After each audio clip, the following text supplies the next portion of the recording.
What is up, everyone? Welcome to the Vivid Picks Show. If you don't know what Vivid Picks is, you're just making bad life choices. It's a prop site, DFS site. I don't even know what they classify it, but you're picking props. You're picking prop parlays, putting in money, and you're making money. And if you haven't signed up for it already, just making bad life choices. Use the promo Grinders. Sorry, it's been a long morning. It's football season. Use the promo code Grinders. Get a 100% deposit bonus. Up to, what is it, $150? I can't even remember at this point. It's a decent amount of money. I'm going to look $200, right? It's $200. Gosh, I do so many of these videos. $200. That's one of the better ones you'll see. And all you have to do is play through it. The money is yours. It's that simple. Just go get signed up using the promo code Grinders and get on in there. And you don't even have to do any research. Me and the great Dan Gaspar, Mr. Tuttle 05, are going to be giving you some picks. How you doing there, Tuttle? I'm doing all right. You said it. It's football season, so things can get a little hectic. The weeks go so much faster than when it's just baseball season. Well, you don't have a day off. Yeah, no days off. Doing double work because I'm still grinding MLB projected ownership, things like that. So it's just added work. The days go by fast, but then we get paid off by awesome games like this on a Thursday night. Yeah, no, it's going to be a fun one. I mean, probably one of the funnest Thursday night football games we've seen in a long time. It's Chiefs at Chargers. This is what we're going to mostly focus on. We'll probably make a few of these in this game. It's Herbert going up against Mahomes. All sorts of pieces to take here. And let's start off. Mahomes sitting at 300 passing yards. I think that's about right. I have a slight lean towards the over, but really not too much. I mean, you can bet passing yards, you can bet passing touchdowns. I'm going to check to see where a lot of these lines are over on actual sports betting sites, because that's one of the easiest ways to kind of figure out if these lines are off. You go check actual sports books where there's millions of dollars, not generally millions of dollars with player props, but lots of money with player props. And I mean, you can see exactly where a lot of things are at. So, I mean, we look at Mahomes touchdowns, the best line for it is at minus 135 on the under. That's the best line. Most places have it 146, 145, 155. So just looking at that, the obvious thing to put on here is probably going to be Mahomes touchdowns. Do you kind of agree with that? I do, and it's scary though, right? Mahomes unders are a scary thing. Our projections at RG have them at 2.1 touchdowns. So yeah, I agree from a market shopping standpoint. The Mahomes under is the way to go on that touchdown prop. Yeah, and I mean, if we're gonna bet this, then we're probably going to add in some of his pass catchers, or if we want to, we can add in Clyde Edwards-Helaire rushing yards, or like looking at this. I mean, Juju, the money is in on his under over on sports betting sites, minus 137 on the under of receptions. Looking at Valdez-Scantling, minus 125 on the under is the best line, and most places are sitting at minus 165. Hardman, his receptions, I bet earlier on in the week at 3.5 on the over. It's now sitting at 4 on this site. So I think, like, just based on that, like, I already bet Kelsey under 6.5. Granted, I got my plus 130 juice. I'm fine with any of these on the under on receptions. If you're assuming that he's going to do that, or if you want, you can go with completions. There's nothing more correlated to pass catcher receptions than completions by the actual quarterback. I mean, it's sitting pretty high at 27.5 completions. I don't know if that's too high or not. A lot of places don't have lines for it.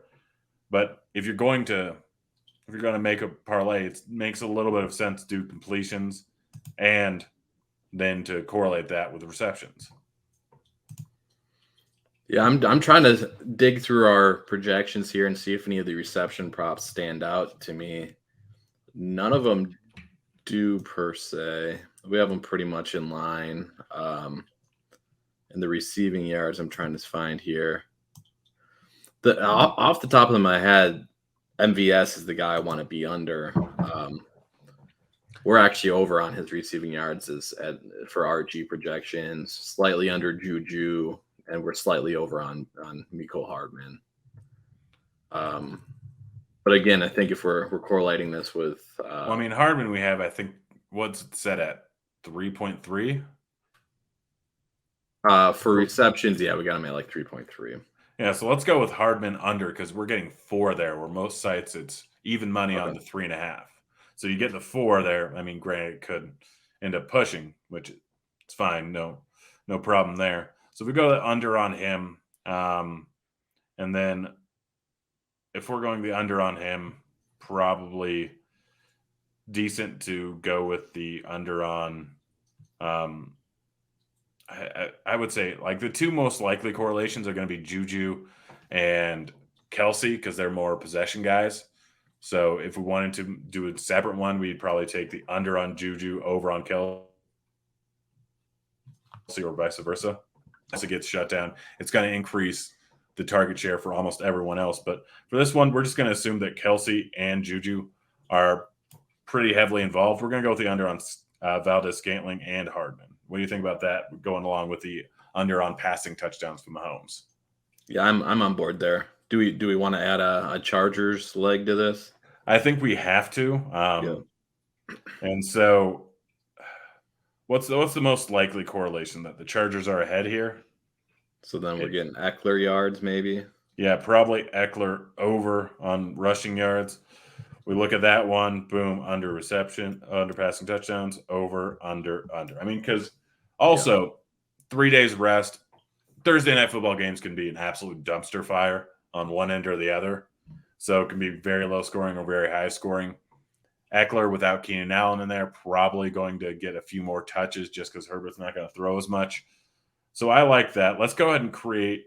So we got put Mahomes under, Valdez-Scantling under, Hardman under, Eckler over. Let's just do one for the Chargers side of the game. And I already bet the over for Justin Herbert on regular sports betting sites. So we'll do something with the over passing yards.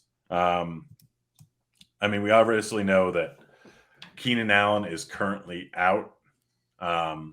I think someone else is out. I can't remember who off the top of my head. Not quite as important, but the main thing is Keenan Allen is out. Mike Williams sitting at 70.5 receptions did not do great the first week. Dude, he was brutal. Yeah, he had 4 targets, I think. Which part of the issue is Herbert's so good he can just spread the ball around. He doesn't lock into a singular guy. Yeah, no, he'll spread it all around. I mean, I think the biggest beneficiary is going to be Palmer. Sitting at 47.5. I think that we have him projected for what, 54? Yeah, that sounds right. So if we assume the over for Palmer, 58 actually, yeah. Yeah, so I mean that's a solid number there. I don't know if we want to take Mike Williams. Everett at 40.5. That seems about right, maybe a little bit high. You put a guy in a single-digit jersey number, and he looks young again. Gerald Everett, number 7. I don't know if you saw him out there. He looks good. He looks young. Yeah, there's something about that wearing a single-digit jersey number. So Carter, we currently have projected for 40. What are your thoughts on putting the over on him? More volatile because he's clearly behind some of these other guys. He'll be their wide receiver. Well, I guess he is the guy that will step in as wide receiver 3. He did last game. So yeah, I'm on board with that. Like I said, Herbert can spread the ball around. Carter's actually more of a downfield threat too. So this is one of those where he catches one reception, it might go over. So if we do that, I think that if we're taking the over on Herbert passing yards, we're taking the over on Palmer, and we're taking the over on Carter, the most heavily correlated thing for those 2 guys to go off is going to be Mike Williams going under. What do you think about adding a Mike Williams under there, kind of assuming that it's similar to last week where Herbert's just spreading the ball out all over the place? If Mike Williams doesn't get over 70 yards and Herbert gets over his passing yards, you can almost guarantee that 3 or 4 of the other guys are going to hit the over on their passing yards. Yeah, I'm down with that. And then we'll turn this into a five-person pick with the KC bring back. Yeah, and I think the KC bring back, the obvious thing is going to be CH over 49.5 yards. What do you think about that one? Yeah, it works for me. All right, so there we have it. Boom, second pick there. So we got Herbert over, Williams under, CH over, Palmer over, Carter over. Boom. There's 2 picks. There's 2 winners. 17x payout for you there. Any last minute thoughts before we get on out of here? No, enjoy the game. Apparently only on Amazon Prime tonight, so make sure you figure that out before it comes to game time and you're scrambling trying to figure out where the game's at. Yeah, classic living in 2022 with 18 different streaming services that I pay for all of them. Hence, I need to win a DFS. Trying to figure out where it is. That's the hard part. Yeah. Well, you just Google that. Google's a thing. You know that, right? All right, guys. It's been fun. Good luck. We'll be back here next week. We're out of here. See you, kids.